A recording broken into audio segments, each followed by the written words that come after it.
죽음을 슬퍼하며. 죄성의 수기. 누신 1925년. 만약 할 수만 있다면 나는 나의 회항과 비애를 저지인을 위해서 또 나를 위해서 적어두려고 한다. 회관 내 잊혀진 구석의 낡은 방은 그토록 조용하고 공허하다. 세월은 정말 빠르다. 내가 저주인을 사랑하고 그녀에게 의지하며 이 적막함과 공허에서 도망친 지 벌써 만 1년이 되었다. 세상사는 또 참 공교롭다. 내가 다시 돌아왔을 때 의외로 비어있는 것은 또 그 방 한 칸뿐이었다. 저 깨어진 창, 저 창밖의 반쯤 말라 죽은 회나무와 늙은 등나무 등굴, 저 창가의 모난 탁자, 저 허물어져 가는 벽, 저 벽에 기댄 나무 판자로 만든 침대가 그전 그대로였다.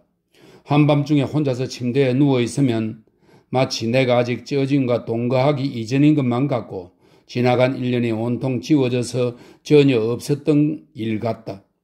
내가 이 낡은 방에서 나와 희망에 부풀어 지자오 골목의 작은 가정을 처음 마련했었던 일은 결코 없었던 일처럼 되어버렸다. 그뿐만이 아니다. 1년 전의 조용함과 공허감은 결코 이렇지 않았다. 언제나 기대로 가득 차 있었고 저주인이 오기를 기대했다. 오랜 기다림의 초조감 속에서 구두의 높은 뒤축이 벽돌길에 닿는 맑은 음향이 들리는가 하면 나는 얼마나 갑자기 생기가 돌았던가. 그러면 이내 보조개가 패인 창백한 둥근 얼굴, 희고 여윈 팔, 무명의 세로줄 무늬 상의에 검정 스커트 차림의 모습이 보이는 것이었다. 그녀는 또한 창밖의 반쯤 죽은 회나무의 새로 난 잎사귀를 가지고 와서 나에게 보여주고 또 쇠같이 늙은 줄기에 주렁주렁 매달려 있는 엷은 보랏빛 등나무 꽃을 들고 와서 보여주기도 했다. 그러나 지금은 적막함과 공허함만이 예전과 다름없을 뿐 주어지는 결코 다시 오지 않는다. 영원히. 나 이 낡은 방에 쩌진이 없을 땐 난 아무것도 눈에 들어오지 않았었다. 무료함 속에서 손에 잡히는 대로 책을 꺼내본다. 그게 과학책이건 문학책이건 무엇이든 마찬가지였다.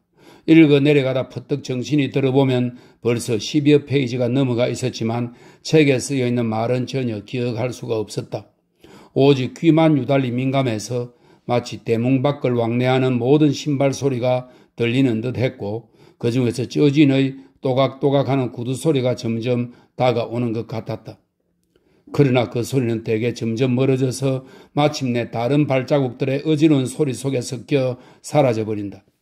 나는 쩌진의 구두 소리와는 전혀 다른 운동화를 신고 있는 소사 아들의 신발 소리를 미워했다. 나는 항상 새 구두를 신어서 쩌진의 구두 소리와 너무나 같은 옆집 멋쟁이 아가씨를 미워했다. 쩌진이 탄 차가 뒤집힌 게 아닐까? 전차가 부딪혀 다친 건 아닐까? 나는 곧 모자를 집어들고 그녀를 만나러 가기로 했다. 그러다 그녀의 숙부가 나를 앞에 세워놓고 욕한 적도 있었다. 갑자기 한 발짝 한 발짝 그녀의 구두 소리가 가까워졌다. 마중 나가보면 벌써 등나무 등굴 밑을 지나오면서 얼굴에는 미소의 보조개를 띠고 있었다. 숙부네 집에서 야단을 맞지는 않은 것 같다. 나의 마음은 안정되었고 잠시 묵묵히 서로 얼굴을 쳐다본 후 낡은 방 안은 점차 나의 말소리로 가득 찼다. 가정의 전제, 구습타파, 남녀평등, 입센, 타고로, 셸리 등에 관해서 이야기하였다. 그녀는 언제나 미소 지으며 고개를 끄덕였고 두 눈에는 순진하고 귀여운 호기심의 빛이 가득 차 있었다. 벽에는 동판으로 된 셸리의 반신상이 걸려있다. 잡지에서 오려낸 것으로 셸리의 가장 아름다운 초상이다. 내가 그녀에게 그것을 보라고 가리키자 그녀는 힐끗 쳐다보고는 이내 머리를 숙이고 말았다. 부끄러워하는 것 같았다. 이런 걸 보면 쩌진이 아직도 구사상의 속박에서 완전히 벗어나지 못하고 있는 것 같았다. 나중에야 생각한 것이지만 셸리가 바다에서 익상 기념상이라든가 아니면 입센의 초상으로 바꾸는 편이 좋았을 것이다. 하지만 끝내 바꾸지 못했고 지금은 그 반신 초상화마저도 어디 갔는지 알 수 없다. 나는 나 자신의 것이에요. 그분들 아무도 내게 간섭할 권리가 없어요. 이것은 우리가 교제한 지 반년 만에 이곳에 있는 그녀의 숙부와 시골에 있는 부친에 대한 이야기가 나왔을 때 그녀가 한동안 말없이 생각에 잠기고 나더니 분명하고 단호하게 그리고 조용히 한 말이다. 그때 나는 자신의 생각, 자신의 신상, 자신의 결점까지도 거의 숨기지 않고 이미 모조리 말한 뒤였고 그녀도 완전히 이해하고 있었다. 이 몇 마디 말은 내 영혼을 강하게 흔들었고 그 후로도 오랫동안 귓속에서 울리는 것이었다. 뿐만 아니라 중국 여성을 알게 된 것이 말할 수 없이 기뻤다. 결코 염색아들이 말하듯이 중국 여성은 구제불능이 아니며 멀지 않은 장래에 빛나는 여명을 보게 될 것 같았다. 그녀를 발에다 줄 때에는 전처럼 연함은 발작에 간격을 두었다. 언제나와 같이 그 매기 수염을 한 늙은이의 얼굴이 더러운 유리창에 코끝이 납작해질 만큼 바짝 붙어 있었다. 바깥 마당으로 나가면 언제나 그렇듯이 반짝반짝 닦아 윤이 나는 유리창으로 잔뜩 크림을 바른 젊은이의 얼굴이 있었다. 그녀는 곁눈질도 하지 않고 거만하게 걸어나갔다. 그녀는 그런 것에는 관심도 두지 않았다. 나도 거만하게 되돌아왔다. 나는 나 자신의 것이에요. 그분들 아무도 내게 간섭할 권리가 없어요. 그녀의 뇌리에 있는 이 철저한 사상은 나보다 훨씬 투철하고 강인한 것이었다. 그림을 반병이나 바른 녀석이나 코끝을 납작하게 하는 늙은이 따위가 그녀에게 무엇이란 말인가? 내가 그때 나의 순수하고 열렬한 애정을 어떻게 그녀에게 표현했는지 이미 잊어버렸다. 어찌 지금뿐이겠는가? 그때 애정을 고백한 뒤에 이미 모호해졌고 밤에 다시 생각해 보아도 몇 가지 단편만 남아있을 뿐이었다. 동거한 지 한두 달 후에는 그 단편들조차 종적을 찾을 수 없는 한바탕 꿈으로 변해버렸다. 다만 나는 그 당시 12일 전부터 표현할 때의 태도, 말을 늘어놓는 순서, 그리고 혹시 만약 거절당한 이후의 상황에 대하여 자세히 연구했던 일만은 기억하고 있다. 그러나 막상 그때가 되니 모든 것이 쓸모가 없는 것 같았다. 당황한 나머지 몸이 말을 듣지 않아서 결국 영화에서 보았던 방법으로 했는데 이는 후에 그 일을 회상할 때마다 나를 몹시 부끄럽게 했다. 그러나 기억 속에 이전만은 영원히 남아있을 것이다. 지금까지도 항상 어두운 방의 한 가닥 등불같이 내가 눈물을 머금고 그녀의 손을 잡고는 한쪽 무릎을 꿇은 것을 비추고 있으리라. 내 자신뿐만 아니라 쩌진이 한 말이나 행동도 나는 그때 똑똑히 보지 못했지만 그녀가 이제 나에게 승낙했다는 것만은 알았다. 다만 그녀의 얼굴이 파랗게 변했다가 후에는 점점 빨갛게 바뀌더니 일찍이 본 적이 없는, 그 뒤에도 끝내 본 적이 없을 만큼 그녀의 얼굴이 새빨갛게 변했던 기억이 난다. 어린아이와 같은 눈에서는 슬픔과 기쁨, 그러나 놀라움의 빛이 뒤섞여 있었다. 비록 애써 내 시선을 피하였으나 어찌할 바를 몰라 당장이라도 창을 깨고 날아가려고 하는 것 같았다. 그러나 나는 이미 그녀가 나를 승낙해 주었다는 사실을 알았다. 그녀가 무슨 말을 했는지 혹은 말을 하지 않았는지는 알지 못한다. 그녀 쪽에서는 오히려 모든 것을 잘 기억하고 있었다. 내가 한 말을 마치 숙독한 책처럼 술술 암송하는 것이었다. 내가 한 행동을 마치 나에게는 보이지 않는 필름을 눈앞에 걸어놓은 것처럼 생생하고 매우 자세하게 서술하는 것이었다. 물론 내게는 두 번 다시 생각하고 싶지 않은 천박한 영화의 한 장면 같은 것조차도 말이다. 밤이 깊어 주위가 고요해지면 두 사람이 마주 앉아 복습하는 시간이 된다. 나는 언제나 질문을 받고 시험당하며 게다가 당시에 한 말을 다시 말해보라는 명령을 받는다. 그러나 나는 마치 열등생처럼 언제고 그녀로부터 보충을 받고 정정을 받아야만 했다. 이 복습도 얼마 후엔 차차 드물어져 갔다. 그러나 그녀가 허공을 주시하고 넋 나간 듯이 생각에 잠겼다가 이어서 표정이 더욱 부드러워지며 보조개가 역시 깊어지는 것을 보면 그녀가 또 혼자서 옛것을 복습하고 있다는 것을 알았다. 나는 그녀가 그 우스꽝스러운 영화의 한 장면을 보는 것을 매우 두려워했다. 그러나 그녀는 그것을 꼭 보고 싶어 했고 보지 않고는 못 베긴다는 것을 나는 또한 알고 있었다. 그러나 그녀는 그것을 결코 우스꽝스럽다고는 여기지 않았다. 가령 나 자신은 우습다고 생각하고 심지어 비루한 짓이라고까지 생각하고 있어도 그녀는 조금도 우습다고 생각하지 않았다. 이 일은 내가 아주 잘 알고 있다. 그녀가 나를 사랑하는 것이 그토록 열렬하고 그토록 순수했기 때문이었다. 작년 늦봄은 가장 행복스럽고 또 가장 바쁜 때였다. 내 마음은 안정되었으나 마음의 다른 한 부분과 몸이 함께 분주하였다. 우리들은 이무렵이 되었어야 비로소 함께 길을 걸었고 공원에도 몇 번 갔지만 살 곳을 찾으러 다닌 적이 제일 많았다.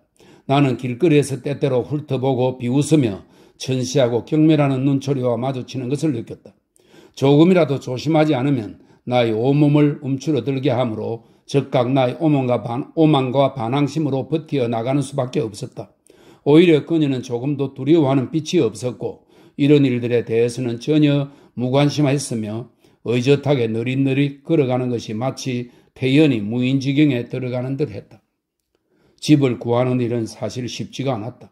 대부분은 저쪽에서 이유를 내세우고 거절했고 때로는 우리가 마음에 들지 않았다. 처음에는 우리가 너무 깐깐하게 선택했다. 그렇다고 지나치게 깐깐한 것도 아니었다. 대개는 우리가 안주할 만한 곳같이 보이지 않았기 때문이다. 그러나 후에는 받아주기만 했으면 할 뿐이었다. 20군데 이상이나 보고서야 겨우 얼마 동안 그런 대로 살아갈 만한 곳을 찾아냈다. 그것이 지자오 골목에 있는 조그만 집의 2칸짜리 남쪽 방이었다. 주인은 말단 관리이긴 해도 이해성 있는 사람이었으며 자기들은 안채와 곁에서 살고 있었다. 그에게는 부인과 아직 돌 이전의 여자아이가 있을 뿐이고 시골에서 데려온 식모가 한 사람 있었다. 갓난 아기가 울지만 않는다면 정말 평화롭고 조용한 집이었다. 우리의 가재도구는 아주 간단했다. 하지만 이미 내가 장만한 돈을 대부분 썼기 때문에 주어지는 그녀의 유일한 폐물인 금반지와 귀걸이를 팔았다. 나는 그녀를 말렸지만 기어이 팔겠다고 하기에 더 이상은 우기지 않았다. 나는 그녀로 하여금 조그만 몫이라도 보태게 하지 않으면 그녀의 마음이 편치 않다는 것을 알고 있었다. 그녀는 이미 숙부와 다투고 나왔으므로 그녀의 숙부는 다시는 조카딸로 인정하지 않겠다고 하며 노발대발하였다. 나도 역시 실은 내가 하는 일에 겁을 먹거나 혹은 질투까지 하면서 스스로 충고라고 여기는 몇몇 친구들과 잇따라 절교했다. 그러나 그 편이 도리어 훨씬 조용했다. 매일 사무실 일이 끝나면 저녁 무렵이었고 예외 없이 인력거꾼은 언제나 느렸지만 그래도 어떻든 둘만이 마주하는 시간을 가지게 되었다. 우리는 먼저 말없이 서로 지켜보다가 이었고 마음을 터놓고 친밀한 대화를 나누었고 후에는 또 침묵에 잠기곤 했다. 둘 다 고개를 숙이고 생각에 잠겼으나 그렇다고 특별한 무엇을 생각하고 있는 것도 아니었다. 나는 점차 똑똑히 그녀의 육체와 그녀의 영혼을 두루 읽고 있었다. 3주일이 못되어 나는 그녀에 대해 더욱 깊이 알게 되어 전에 잘 안다고 여겼으나 지금 보니 낯선 것들, 소위 진정한 낯설음을 벗겨나갔다. 저지는 나날이 발랄해졌다. 다만 그녀는 화초를 좋아하지 않았다. 내가 절에서 제를 드리는 날 사온 2 화분의 화초는 나흘 동안이나 물을 주지 않아 벽 구석에서 시들어 죽었다.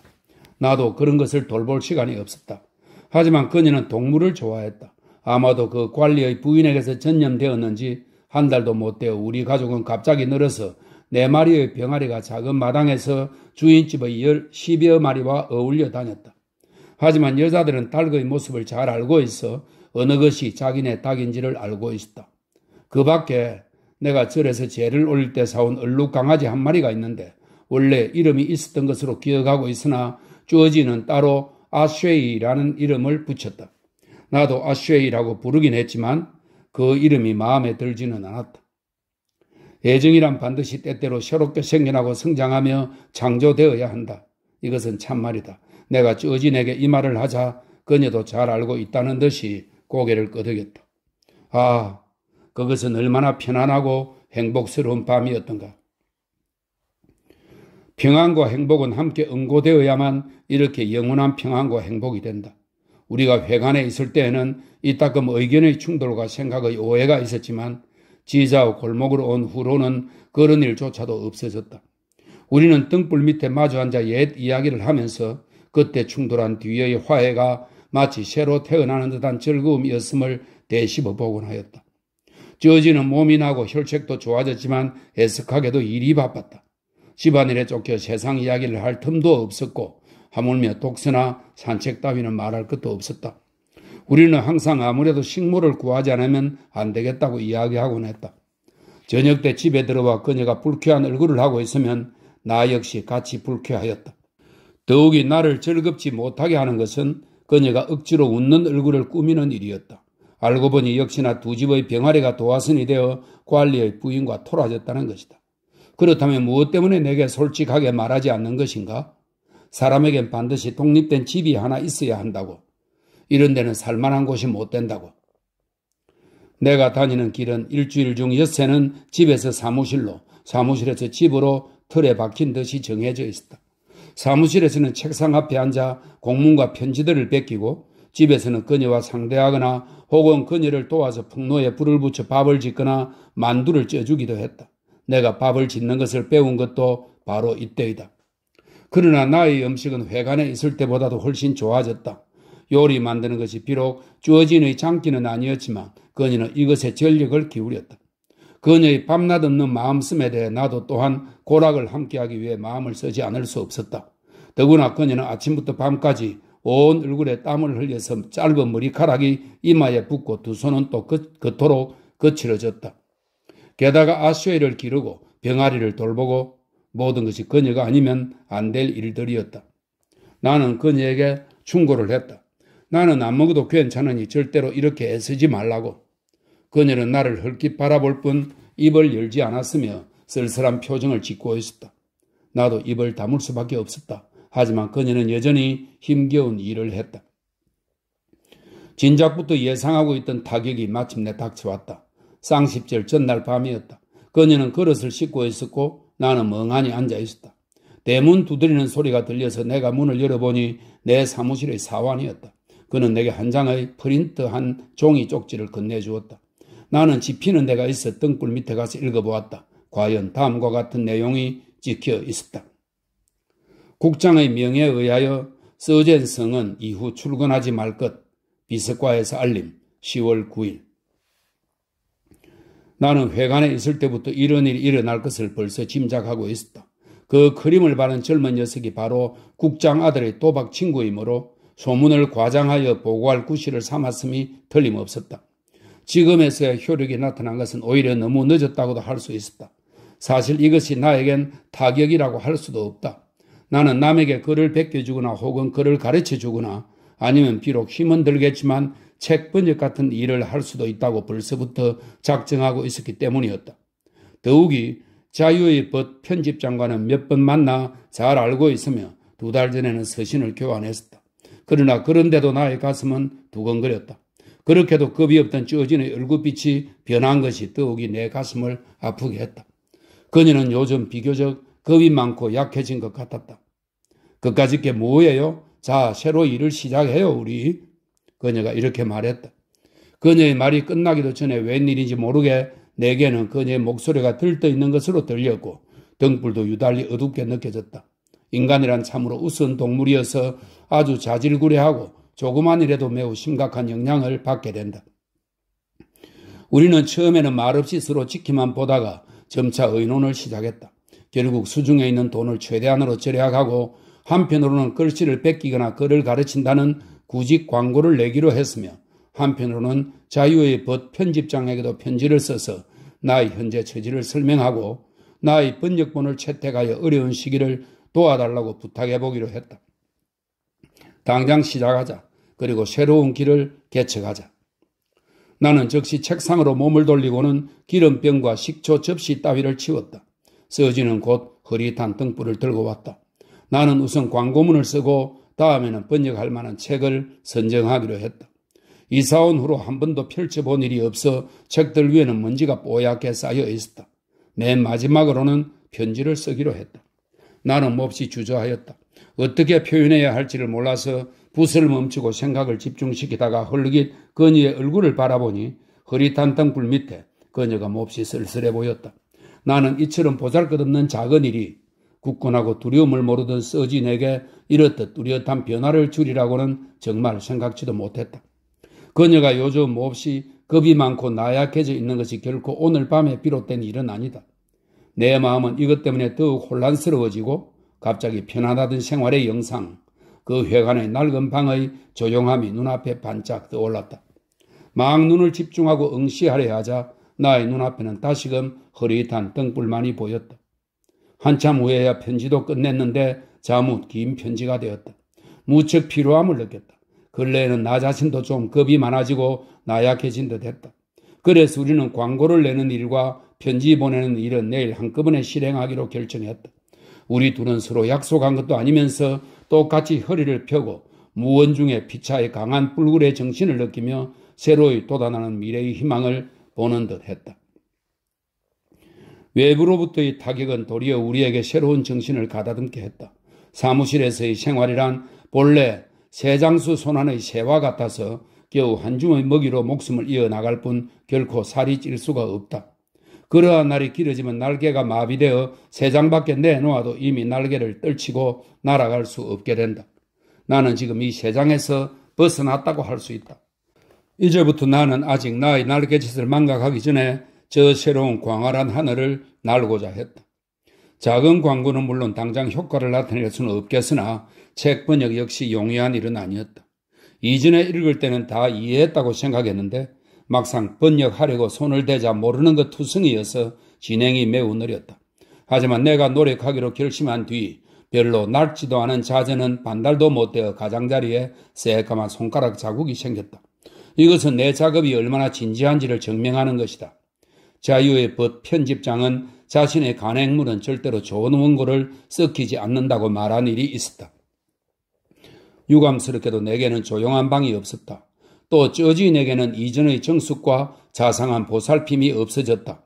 방 안에는 항상 그릇들이 흐트러져 있고 연기가 자욱하여 제대로 안정된 마음으로 일을 할 수가 없었다. 그러나 물론 그것은 한 칸의 서재조차 가질 수 없는 나의 무력함을 원망하는 수밖에 없는 일이었다. 게다가 또 아시아이가 있고 몇 마리의 닭도 있다. 그 닭들이 자라면서 걸핏하면 두 집 사이에 말다툼의 도화선이 되곤 했다. 그에 더하여 시냇물의 흐름이 쉼없듯이 매일매일의 식사가 있었다. 저진의 공로는 완전히 이 식사에 세워지고 있는 듯 했다. 먹고는 돈을 변통하고 돈을 변통해 와서는 먹었다. 더욱이 아시아이도 먹이고 닭도 길러야 했다. 그녀는 이전에 알고 있던 일을 완전히 잊어버린 듯 했고 나의 구상이 시도 때도 없이 밥 먹으라는 재촉 때문에 단절된다는 것도 생각하지 않는 것 같았다. 가령 자리에 앉아 조금 화내는 기색을 보여도 그녀는 전혀 고치려 하지 않고 여전히 전혀 느끼지 못하는 듯이 밥만 먹어대는 것이었다.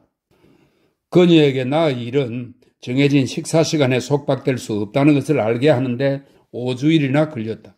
그녀는 그것을 알게 되자 몹시 불쾌한 듯 했지만 아무 말도 하지 않았다. 나의 일은 과연 이때부터 비교적 신속하게 진행되어 며칠 후에는 모두 5만 자를 번역했다. 윤문만 한번 하고 나면 이미 완성된 두 편의 소품과 함께 자유의 벗에 보낼 수 있게 된 것이다. 다만 식사는 여전히 내게 고통이었다. 반찬이 식는 것은 상관없었으나 아무래도 양이 모자랐다. 때로는 밥조차도 모자랐다. 심지어 내가 하루 종일 집에 앉아 두뇌를 쓰기 때문에 먹는 양이 전보다 훨씬 많이 줄었는데도 말이다. 이것은 먼저 아시아이에게 먹이기 때문인데 때로는 요즘 나도 쉽게 먹어보지 못하는 양고기까지 곁들여 주기도 했다. 그녀는 아시아이가 정말 너무 가엾을 만큼 말랐고 집주인 아주머니가 그것 때문에 우리를 비웃고 있으므로 그녀는 이런 모욕을 참을 수 없다고 말하는 것이었다. 그래서 내가 먹다 남긴 밥은 닭들만이 먹었다. 이것은 내가 훨씬 뒤에야 비로소 알았다. 하지만 그와 동시에 헉슬리가 우주에 있어서의 인류의 위치에서 결론 지었듯이 나의 이 집에서의 위치가 개와 닭의 중간에 지나지 않는다는 것을 스스로 깨닫게 되었다. 그 후 여러 차례의 다툼과 독촉을 거쳐 닭들은 점차 반찬으로 변했다. 우리들과 아시아인은 함께 12일 동안 신선한 고기 요리를 즐겼다. 그러나 닭들은 벌써부터 매일 몇 알의 수수밖에 먹지 못했기 때문에 모두가 매우 말라 있었다. 이때부터 아주 조용해졌다. 단지 쭈어진만이 매우 기운이 없고 항상 쓸쓸하고 무료함을 느끼는 듯 했으며 별로 말을 하고 싶어 하지 않았다. 나는 생각했다. 인간이란 정말 쉽게도 변하는 것이로구나. 그러나 아시아이도 둘 수 없게 되었다. 우리는 이미 어디서라도 편지가 오리라는 것을 더 이상 바랄 수 없게 되었다. 주어진도 이미 아시아에게 절을 시키거나 재롱을 부리게 하면서 주던 먹이 한 조각도 없었다. 겨울은 어찌나 빨리 다가오든지 난로가 커다란 문제가 되었다. 개의 먹이는 사실 우리에게는 벌써부터 매우 큰 부담으로 여겨져 왔다.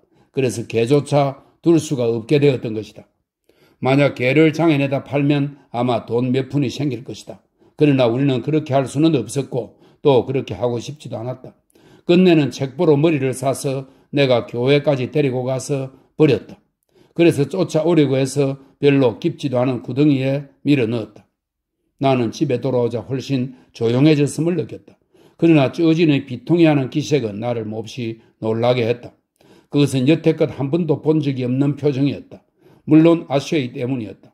어찌 이 지경에 이르렀단 말인가? 나는 개를 구덩이 속에 밀어넣고 온 일을 말하지 않았다. 밤이 되자 그녀의 비통해하는 기색에 얼음 같은 차가움이 가해졌다. 이상한데 쩌진, 당신 오늘은 왜 그러오? 나는 참을 수 없어 물었다. 뭐 말이에요? 그녀는 나를 돌아보지도 않았다. 당신 얼굴빛이 아무것도 아니에요.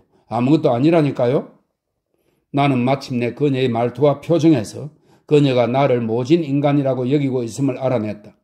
사실 나 혼자라면 생활에 가기는 용이했다. 오만스러운 성격 때문에 이때껏 세교가 있는 사람들과 내왕도 하지 않고 이사한 후로는 예부터 아는 모든 사람들과도 소원해졌다. 그러나 어디든 멀리 떠난다면 살 길은 훨씬 더 넓어질 것이다. 지금 이런 생활의 압박에서 오는 고통을 참아내는 것도 대부분은 그녀를 위한 것이고 아쉐를 버린 것도 어찌 그와 같은 것이 아닌가. 그러나 쩌진의 식견은 이런 점조차도 생각하지 못할 지경으로 천박해진 것 같았다. 나는 기회를 보아 그녀에게 이러한 이야기를 넌지시 일러주었다. 그녀는 알아들은 듯 고개를 끄덕였다. 그러나 그 후 그녀의 태도를 보면 이해하지 못했거나 혹은 아예 믿지 않고 있었다. 차가운 날씨와 싸늘한 표정이 나로 하여금 편안히 집에 있을 수 없도록 핍박했다. 그러나 어디로 갈 것인가? 큰 길이나 공원에는 비록 차가운 표정은 없다 해도 찬바람이 살을 애는 듯 했다. 마침내 나는 일반 도서관에서 나의 천당을 찾아냈다. 그곳은 표를 살 필요가 없었고 열람실에는 2개의 난로까지 있었다. 불이 끄질락 말락 타고 있는 석탄 난로이긴 하나 다만 난로가 있는 것을 보는 것만으로도 정신적으로 웬만큼 따스함이 느껴졌다. 책은 볼만한 게 없었다. 옛것은 진부하고 새로운 것은 거의 없었다.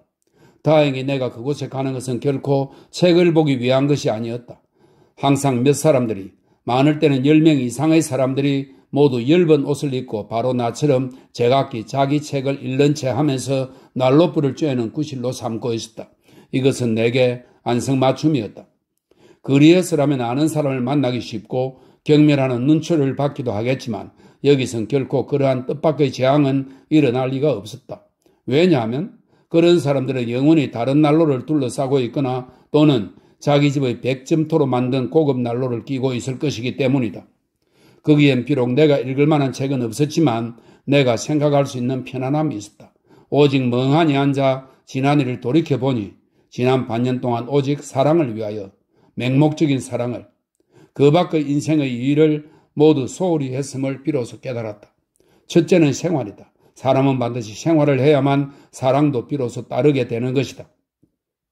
세상에는 결코 노력하지 않는 사람을 위하여 살 길을 열어주는 일은 없다. 나도 아직 날개 치는 것을 잊지는 않았다. 비록 이전보다 많이 기가 약해져 있긴 하지만 도서관의 방과 독자들의 모습이 점차 사라지더니 내 눈에는 노도 속의 어부, 참호 속의 병사, 자동차 속의 귀족, 조개지의 투기꾼, 깊은 산 밀림 속의 호걸, 강단 위의 교수, 한밤중에 움직이는 것들과 심야의 좀도둑 등이 보였다. 쩌지는 옆에 없다. 그녀의 용기는 모두 상실되었다. 단지 아쉐이 때문에 슬퍼하고 밥상을 마련하기에 골몰할 뿐이었다. 그런데 이상한 것은 그다지 야위지 않았다는 것이다. 추워졌다. 난로 속에 끄질락 말락하던 돌멩이 같은 몇 조각의 석탄도 마침내 다 타버리고 이미 폐관 시간이 되었다. 지자오 골목으로 돌아가서 차가운 얼굴을 보러 가야 한다. 요즘엔 간혹 따스한 표정을 접할 때도 있지만 이것이 도리어 나의 고통을 증가시켰다. 어느 날 밤의 일이었다. 쩌진의 눈에 갑자기 또 오랫동안 보이지 않던 순진한 빛이 깃돌고 웃으며 내게 회관에 있었을 무렵의 정경을 이야기하더니 때로는 또 매우 두려운 표정을 짓기도 했다. 나는 요즘 그녀보다도 훨씬 더 냉담해져 그녀에게 걱정과 의심을 주고 있다는 것을 알고 있었으므로 애써 유쾌한 대화로 그녀를 얼마간이라도 위로해 주어야만 했다. 그러나 나의 웃음이 얼굴에 떠오르고 나의 말이 입에서 나오자마자 즉각 공허한 것으로 변하는 것이었다. 이 공허는 또 즉시 메아리가 되어 내 귀와 눈으로 되돌아오고 나에게 참을 수 없는 악독한 비웃음을 주는 것이었다. 주어진도 알아차린 것 같다. 이때부터 이전의 무감각한 것 같은 냉정을 잃고 비록 감추려고 애를 쓰나 역시 때때로 근심과 의욕의 빛을 나타내는 것이었다. 그러나 내게 대해서는 훨씬 온화해졌다. 나는 그녀에게 확실히 이야기하려고 하면서도 차마 말을 꺼낼 용기가 없었다. 결심을 하고 난 다음에도 막상 그녀의 어린아이 같은 눈을 보면 잠시라도 억지 웃음을 짓지 않을 수 없게 되는 것이었다. 그러나 이것은 또한 스스로를 비웃는 것이 되어 나로 하여금 냉담한 침착성을 잃게 하는 것이었다. 그녀는 그 이후로 다시금 지나간 옛일의 복습과 새로운 시험을 시작했다. 나에게 많은 허위의 위로하는 답안을 작성하여 그녀에게 위로를 보여주게 하고 허위의 초고를 자신의 마음속에 쓰도록 하는 것이었다. 나의 마음속은 점차 이들 초고에 의해 메워져 숨쉬기조차 어려움을 느꼈다. 나는 고뇌 속에서 항상 생각했다. 진실을 말하면 지극히 큰 용기가 있어야만 한다. 가령 이런 용기가 없어 허위에 안주한다면 그건 새로운 삶의 길을 열 수 없는 인간이 되고 만다. 나는 이런 사람이 아니다. 이런 사람은 일찍이 있지도 않았다. 아침에 몹시 추운 날 아침에 쩌지는 원망스러운 표정을 짓고 있었다. 지금까지 본 일이 없는 표정이었다. 아마 내가 보기에 화난 표정이었는지 모른다. 나는 그때 차가운 울분을 느끼고 몰래 냉소했다. 그녀가 연마한 사상과 활달하고 두려움을 모르는 언변도 결국은 역시 하나의 공허일 뿐이었다. 그러나 이 공허에 대해 결코 자각하지 못하고 있는 것이다. 그녀는 진작부터 아무 책도 읽지 않았으므로 인간의 생활에서 첫 번째가 삶을 구하는 것이고 이 삶을 구하는 길을 향하여 반드시 손을 맞잡고 함께 나아가거나 또는 홀로 분투하며 나아가야 한다는 것을 모르고 있었다. 만약 남의 옷자락에 매달리면 그가 비록 전사라 할지라도 전투를 하기가 어렵게 되고 함께 멸망할 수밖에 없다는 것을 알아야 한다. 나는 새로운 희망은 우리 두 사람이 헤어지는 길밖에 없다고 생각했다. 그녀는 마땅히 단호하게 버리고 떠나야만 한다. 나는 갑자기 그녀의 죽음을 상상했다. 그러나 곧 자책이 되어 참회했다. 다행히 아침이라 시간이 많이 있어서 나는 나의 진실을 이야기할 수 있었다. 우리의 새로운 길의 개척은 바로 이번이라고. 나는 그녀와 한담하면서 고의로 우리의 지난 일들을 꺼냈다. 문예에 관해서 이야기하고 외국 문인들과 그들의 작품, 노라와 바다의 여인을 이야기하고 노라의 과단성을 칭찬하기도 했다. 작년에 회관의 낡은 방에서 이야기한 적이 있는 그런 것들이었으나 현재는 이미 공허한 것으로 변하였다. 나의 입에서 나온 말이 나의 귀로 전해져 올 때마다 몸을 숨긴 나쁜 아이가 등 뒤에 숨어 짓궂고 냉혹하게 나를 흉내내고 있는 것이 아닌지 의심이 갔다. 그녀는 그래도 고개를 끄덕여 대답하며 귀를 기울이더니 나중에는 침묵했다. 나도 더듬더듬 자신의 이야기를 끝내버렸지만 그 여운마저도 허공 속에 사라져버렸다. 그래요. 그녀는 잠시 침묵하더니 이렇게 말했다. 하지만 당신, 제 생각에는 요즘 당신이 아주 달라지신 것 같아요. 그렇죠? 당신 사실대로 솔직히 말씀해 주세요. 나는 마치 머리를 한 대 얻어맞은 것 같이 느껴졌다. 그러나 곧 정신을 가다듬고 나의 생각과 나의 주장을 말했다. 함께 멸망하는 것을 면하기 위해서는 새로운 길을 개척하고 새로운 생활을 재건해야 한다고. 마지막에 나는 굳게 결심하고 다음과 같은 말을 덧붙였다. 더구나 당신은 이미 조금도 거리낌 없이 용감하게 전진할 수 있게 되었어. 당신은 내게 솔직히 말하라고 하는데 옳은 말이요. 인간은 허위적이어서는 안 돼. 솔직히 말하겠어. 왜냐하면 나는 이미 당신을 사랑하고 있지 않기 때문이요. 하지만 이것은 당신에겐 훨씬 다행스러운 일이요. 당신은 아무 거리낌 없이 일을 할 수 있기 때문이요. 나는 동시에 커다란 변화가 닥쳐오리라고 예상했다. 그러나 침묵만이 있을 뿐이었다. 그녀의 안색은 갑자기 흑빛으로 변하고 마치 죽은 사람 같더니 금세 생기를 되찾았고 눈에서도 순진하고 반짝이는 밝은 빛이 나타났다. 그 눈빛은 마치 기갈이 들린 어린아이가 자애로운 어머니를 찾는 것 같이 사방으로 쏘아보았으나 다만 허공 속에서만 찾고 있을 뿐 두려운 듯이 내 시선을 피하고 있었다. 나는 더 이상 볼 수가 없었다. 다행히 아침이었으므로 나는 추위를 무릅쓰고 일반 도서관으로 달려갔다. 거기에서 자유의 버스를 보았더니 나의 소품문들이 모두 게재되어 있었다. 이것은 나를 깜짝 놀라게 했다. 마치 생기를 좀 얻은 듯 했다. 나는 생각했다. 생활의 길은 아직 많다. 그러나 역시 현재의 상태는 안 된다. 나는 오랫동안 소식을 끊었던 친구들을 방문하기 시작했다. 그러나 그것도 한두 번에 지나지 않았다. 그들의 방은 물론 따뜻했다. 그런데도 나는 뼛속까지 심한 추위를 느꼈다. 밤에는 얼음보다도 차가운 방 안에서 웅크리고 잤다. 얼음의 바늘은 내 영혼을 찌르고 나를 영혼의 마비의 고통으로 괴롭혔다. 생활의 길은 아직 많다. 나도 아직 날개 치는 것을 잊지 않고 있다. 나는 생각했다. 나는 갑자기 그녀의 죽음을 생각했다. 그러나 곧 자책하고 참회했다. 일반 도서관에서 나는 곧잘 반짝이는 한 줄기 빛을 보았다. 새로운 삶의 길이 눈앞에 가로놓여 있는 것이었다. 그녀는 용감하게 깨어나 의연히 이 얼음같이 차가운 집을 떠나간다. 더구나 조금도 원망하는 기색도 없이 나는 떠도는 구름처럼 가볍게 하늘가에 떠돈다. 위에는 짙푸른 하늘, 아래는 푸른 산과 넓은 바다, 높은 누각, 전쟁터, 자동차, 조개지, 공관, 맑고 시끌벅적한 시가지, 어두운 밤.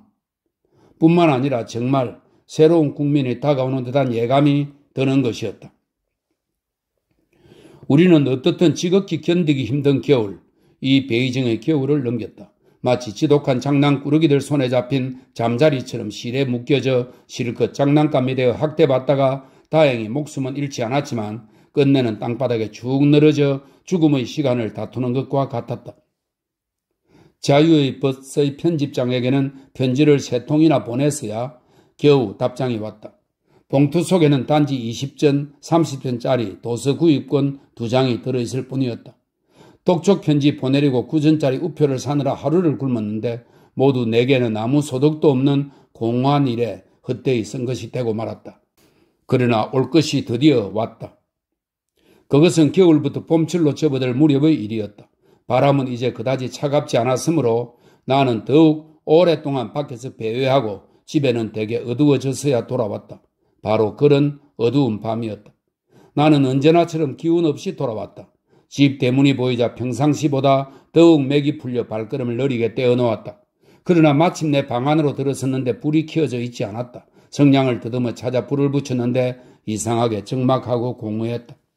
내가 놀라 허둥대고 있는데 마침 관리의 부인이 창밖에 와서 나를 불러냈다.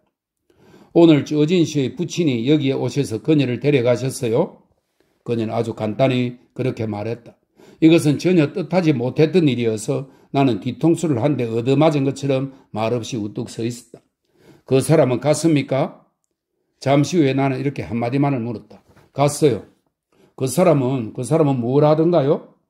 아무 말도 없었어요. 단지 내게 당신이 돌아오시면 갔다고 전해달라고 부탁했을 뿐이에요. 나는 믿을 수가 없었다. 그러나 방 안은 이상하게 적막하고 공허했다. 나는 여기저기 돌아보며 저진을 찾았지만 단지 몇 개의 낡아 거무죽죽해진 가구들만이 보일 뿐 모두가 깨끗이 청소되어 있어 그것들이 사람 하나 물건 하나 숨길 능력이 전혀 없음을 증명해주고 있었다. 나는 생각을 돌려 편지나 또는 남겨둔 쪽지라도 있을까 하고 찾아보았지만 역시 없었다. 다만 소금과 마른 고추와 밀가루와 배추 반 포기가 한 곳에 모여져 있고 그 옆에는 또 몇십 개쯤 되는 동전이 있을 뿐이었다. 이것은 우리 두 사람의 생활비의 전부였다. 지금 그녀는 정중하게 이것을 나 한 사람에게 남겨주고 무언중에 내게 이것으로 며칠이든 오래 생활을 유지하도록 일러주는 것이었다. 나는 마치 주위에서 밀려나듯이 마당으로 급히 나왔다. 어둠이 내 주위를 둘러싸고 있었다.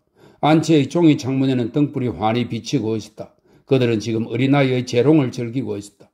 나는 마음이 진정되자 무거운 압박 속에서 점차 희미하게 탈출의 길이 나타나는 것을 느꼈다. 깊은 산, 넓은 바다, 조개지, 전등불 밑의 호화로운 연회, 참호, 칠흑같이 어두운 깊은 밤, 날카로운 칼의 일격, 소리 없이 다가오는 발걸음. 마음이 다소 가벼워지고 풀렸다. 여비 생각을 하자 아울러 후 하고 한숨이 나왔다. 들어누워 눈을 감으니 앞으로 예상되는 일들이 눈앞에 펼쳐지다가 한밤이 되기도 전에 이미 모두 끝났다. 어둠 속에서 갑자기 음식을 잔뜩 본 듯 했다. 이어 쩌진의 창백한 얼굴이 떠오르더니 어린애 같은 눈을 크게 뜨고 간청하듯이 나를 쳐다보는 것이었다. 정신을 차려보니 아무것도 없었다. 그러나 나의 마음은 오히려 더 무거워짐을 느꼈다. 나는 무엇 때문에 며칠을 더 참지 못하고 그녀에게 그처럼 성급하게 사실대로 말했던 것일까? 지금 그녀는 알고 있다.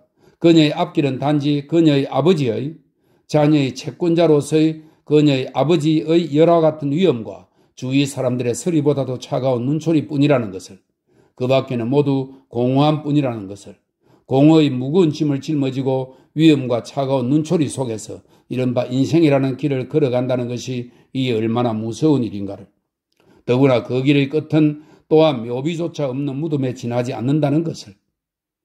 나는 쩌진에게 진실을 말하지 말았어야 했다. 우리는 서로 사랑하였으므로 나는 그녀에게 영원히 나의 거짓말을 바쳐야만 했다. 만약 진실이 고귀하다 해도 그것이 쩌진에게 엄중한 공허가 되어서는 안 된다. 거짓말은 당연히 하나의 공허이다. 그러나 종말에 이르게 되면 기껏해야 이러한 엄중함에 지나지 않는다. 내가 진실을 쩌진에게 말하면 나는 그녀가 전혀 거리낌 없이 함께 동거하려 했던 그때와 같이 단호히 힘차게 앞으로 나아갈 것이라고만 생각하고 있었다. 그러나 그것이 아마도 나의 과오였을지도 모른다. 그때 그녀가 용감하고 두려움이 없었던 것은 사랑 때문이었던 것이다. 내가 허위의 무거운 짐을 짊어질 용기가 없었던 탓으로 도리어 그녀에게 진실의 무거운 짐을 지웠다. 그녀는 나를 사랑한 이후 이 무거운 짐을 짊어지고 위험과 냉대 속에서 이른바 인생의 길을 걸어왔던 것이다. 나는 그녀의 죽음을 생각했다. 나는 자신이 비겁자임을 알았다. 비겁자는 당연히 강한 사람들에 의해 그것이 진실한 인간이든 허위의 인간이든 간에 배격되지 않으면 안 된다. 그럼에도 그녀는 오히려 내가 얼마간이라도 생활할 수 있기를 바라고 있었다. 나는 자자오 골목에서 떠나야 한다. 여기에는 이상하게도 공허하고 적막하다. 여길 떠나야만 쩌진이 아직 내 옆에 있는 것 같은 생각이 들 것이다. 하지만 그녀가 아직 이 시내에 있다면 회관에 있던 것처럼 어느 날 갑자기 나를 방문할지도 모른다. 그러나 일체의 청탁과 편지도 모두 전혀 반응이 없다. 나는 부득이 오랫동안 문안도 드리지 않았던 친분이 있는 어른을 찾아보는 수밖에 없었다. 그분은 나의 백부와 소년 시절의 동창으로 정직하기로 이름난 관리였다. 베이징에서 오래 사셨고 교제도 넓었다. 아마도 의복이 남루하기 때문이었겠지만 문을 들어서자 문지기의 냉대를 받으면서 간신히 상면했다. 그는 나를 알아보기는 했으나 매우 냉담했다. 우리들의 지난 일을 그는 모두 알고 있었다. 물론 자네는 여기에 있을 수 없네. 그는 다른 곳에 일자리 좀 부탁한다는 내 말을 듣고는 싸늘하게 말했다. 글쎄 어디로 간다? 매우 어렵군. 자네 그 뭔가 자네 친구인가 쩌진이라는 여자 자네도 알고 있을 테지만 그 여자 죽었네? 나는 놀라움에 말을 못했다. 정말입니까? 나는 끝내 자기도 모르는 사이에 그렇게 물었다. 허허 물론 정말이고 말고 내 집에 있는 왕성인의 집이 그녀의 집과 한 동네이네. 하지만 왜 죽었는지 모르십니까? 누가 아나? 여하튼 죽었다더군. 나는 어떻게 그에게 작별하고 집으로 돌아왔는지 기억이 나지 않는다. 나는 그가 거짓말을 한 것이 아니라는 것을 알고 있다. 쩌진은 이제 다시는 작년처럼 올 수 없게 되었다. 그녀가 비록 위험과 냉대 속을 공허의 무거운 짐을 짊어지고 이른바 인생의 길을 걸으려 해도 이미 할 수 없게 되었다. 그녀의 운명은 이미 내가 준 진실로 결정되었다. 사랑 없는 인간은 사멸하고 만다.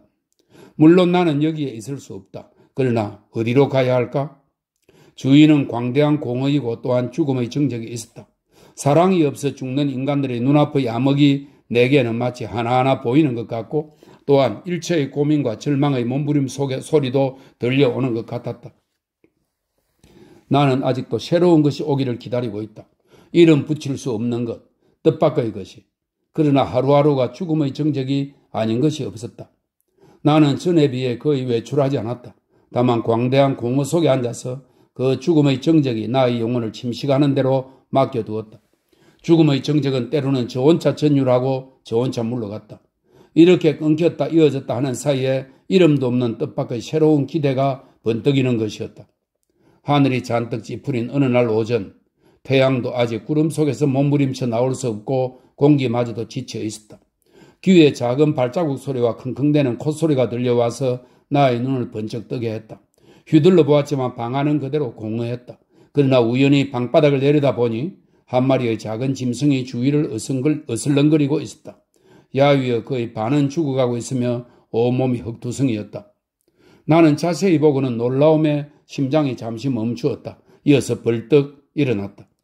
그것은 아쉐이였다. 아쉐이가 돌아온 것이다. 내가 지자와 골목을 떠난 것은 집주인들이나 그 집 식모의 차가운 눈초리 때문만은 아니었다. 그이가 이 아쉐이 때문이었다. 그러나 어디로 가야 할까? 새로운 삶의 길은 물론 얼마든지 있다. 나도 대충은 알고 있다. 간혹 그 길은 희미하게 보여 바로 내 눈앞에 있는 것처럼 느껴지기도 했다. 그러나 나는 아직 거기에 들어서는 첫걸음을 떼는 방법을 모른다. 여러 차례의 생각과 비교를 해봤지만 역시 회관만이 서로를 받아들여 줄 수 있는 곳이었다. 변함없이 이렇듯 낡은 방, 나무 판자 침대, 반쯤 시들은 회나무와 등나무가 있었다. 그러나 그때는 나에게 희망과 환희와 사랑의 생활을 하게 했으나 지금은 도리어 모두가 가버리고 단지 공허만이, 내가 진실을 가지고 바꾼 공허만이 존재하고 있을 뿐이었다. 새로운 삶의 길은 아직 얼마든지 있다. 나는 반드시 들어가야만 한다. 왜냐하면 나는 살아있기 때문이다. 그러나 나는 아직 어떻게 해서 그 첫걸음을 내디뎌야 할지를 모른다. 때로는 마치 그 삶의 길이 한 마리의 회색빛 뱀처럼 스스로 꿈틀거리며 나를 향해 달려오는 것이 보이는 것 같다. 그러나 그것은 내가 기다리며 다가오는 것을 지켜보자 갑자기 암흑 속으로 사라지는 것이었다. 이른 봄 밤은 역시 그토록 길었다. 오랫동안 쓸쓸히 앉아 있노라니 오전 중에 길거리에서 본 장례식 생각이 났다. 행렬 앞쪽에는 종이로 만든 사람과 종이로 만든 말이 늘어서고 뒤쪽에서는 노래소리 같은 곡성이 들려오고 있었다. 나는 이제야 그 사람들의 총명함을 알았다. 이 얼마나 가볍고 간결한 일인가. 그러나 또 쭈어진의 장례식이 내 눈앞에 떠올랐다. 혼자서 공허의 무거운 짐을 짊어지고 회색의 머나먼 길을 걸어간다. 그러나 이내 주위의 위험과 차가운 눈초리 속에서 사라져버렸다. 나는 정말로 귀신이라든가 지옥이라는 것이 있기를 바란다. 그렇다면 가령 요사스러운 바람이 노하는 속에서라도 나는 쭈어진을 찾아 나설 것이고 그녀의 면전에서 나의 회한과 비애를 이야기하여 그녀에게 용서를 구할 것이다. 그렇지 않다면 지옥의 독, 화염이 나를 둘러싸고 격렬하게 나의 회한과 비애를 모두 태워버리길 바란다. 나의 요사스러운 바람과 독화염 속에서 쭈어진을 끌어안고 그녀에게 용서를 빌거나 혹은 그녀의 마음을 달래줄 것이다. 그러나 이것은 새로운 삶의 길보다도 더욱 공허한 것이다. 지금 있는 것은 이른 봄의 밤이고 아직도 길기만 하다. 나는 살아있다. 나는 반드시 새로운 삶의 길을 향해 발을 내딛지 않으면 안 된다. 그 첫걸음은 오히려 나의 회한과 비애를 쓰는 것이다. 쭈어진을 위해서, 나 자신을 위해서. 나는 여전히 노래 부르는 것 같은 울음소리로 쭈어진을 장송하며 망각 속으로 장사 지내고 있다. 나는 나 스스로를 위해 잊으려고 한다. 아울러 다시는 망각으로 쭈어진을 장송하지 않으려고 한다. 나는 새로운 삶의 길을 향해 첫걸음을 내디뎌야만 한다. 나는 진실로 마음의 상처를 깊이 감추고 묵묵히 전진하려고 한다. 망각과 거짓말을 나의 길잡이로 삼고서.